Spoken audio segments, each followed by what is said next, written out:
As they led him away, they seized Simon from Cyrene, who was on his way in from the country, and put the cross on him and made him carry it behind Jesus.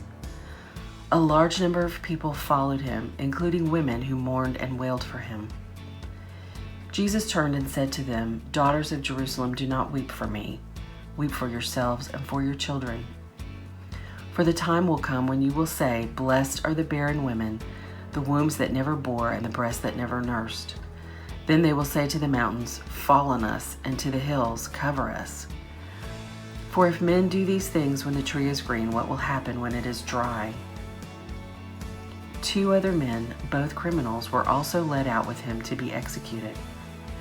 When they came to the place called the Skull, there they crucified him along with the criminals, one on his right, the other on his left. Jesus said, "Father, forgive them, for they do not know what they are doing." And they divided up his clothes by casting lots. The people stood watching, and the rulers even sneered at him. They said, "He saved others. Let him save himself if he is the Christ of God, the chosen one." The soldiers also came up and mocked him. They offered him wine, vinegar, and said, "If you are the king of the Jews, save yourself." There was a written notice above him which read, "This is the King of the Jews." One of the criminals who hung there hurled insults at him. "Aren't you the Christ? Save yourself and us." But the other criminal rebuked him. "Don't you fear God," he said, "since you are under the same sentence? We are punished justly, for we are getting what our deeds deserve, but this man has done nothing wrong." Then he said, "Jesus, remember me when you come into your kingdom." Jesus answered him, "I tell you the truth. Today you will be with me in paradise."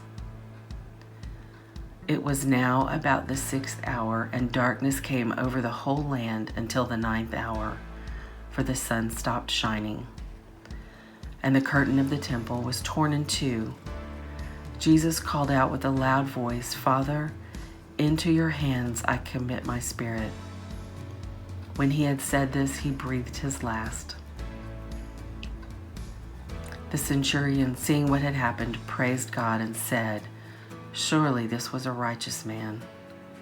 When all the people who had gathered to witness this sight saw what took place, they beat their breasts and went away, but all those who knew him, including the women who had followed him from Galilee, stood at a distance, watching these things.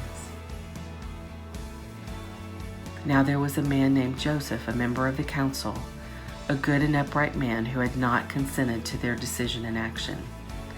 He came from the Judean town of Arimathea, and he was waiting for the kingdom of God. Going to Pilate, he asked for Jesus' body.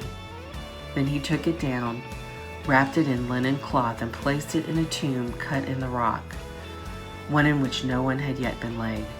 It was preparation day, and the Sabbath was about to begin. The women who had come with Jesus from Galilee followed Joseph and saw the tomb and how his body was laid in it. Then they went home and prepared spices and perfumes, but they rested on the Sabbath in obedience to the commandment.